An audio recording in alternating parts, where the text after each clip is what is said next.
ప్రభువైన యేసుక్రీస్తు నామమున మీకు అందరికీ శుభాభివందనములు. గతించిన మాసంలోని కాచి కాపాడి ఇక ఏప్రిల్ మాసంలోనికి దేవుడు మనల్ని ప్రవేశింపచేసే విధానంకి దేవునికి సమస్త మహిమ గంత ప్రభావం కలుగును గాక. ఈ మాసం దేవుడు మనతో మాట్లాడుతున్న వాగ్దానం చూద్దామండి.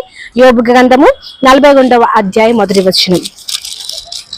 నీవు సమస్త క్రియలను చేయగలవనియు నీవు ఉద్దేశించినది ఏది నిష్ఫలము కానేయగదు. ఆమేన్.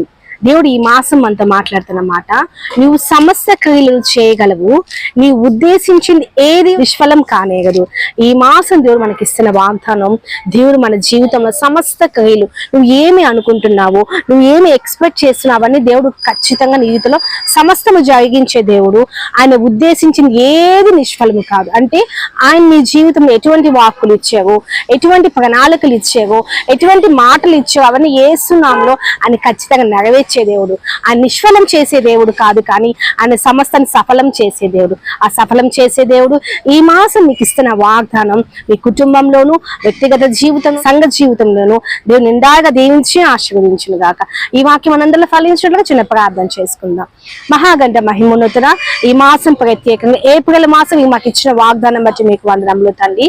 అయ్యా, నువ్వు సమస్త క్రియలు చేయగలవని నువ్వు ఉద్దేశించి ఏది నిష్ఫలం కానేయగదు, అది సమస్తము సఫలీకృతం చేస్తావని ఇచ్చిన వాగ్దానం తండ్రి.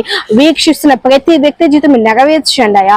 వారి కుటుంబంలో ఆర్థికంగా, ఆరోగ్యంగా, ఆత్మీయంగా ప్రతి విషయంలో దీవించింది అయ్యా. వారు ఏమి ఆలోచన చేస్తున్నారో అవన్నీ యేసునామమున నెరవేర్చి మేలుకై కుటుంబాన్ని జ్ఞాపకం చేసుకోమని ఈ మాసపు వాగ్దానం ప్రతి వ్యక్తి జీవితం నిండా 100 ప్రతిఫలం దయచేయమని యేసునామమున అడిగి పెడుతున్నాము తండ్రి. ఆమేన్. God bless you. దేవుడు మిమ్మల్ని మీ కుటుంబం దీవించి ఆశీర్వదించును గాక. ఆమేన్.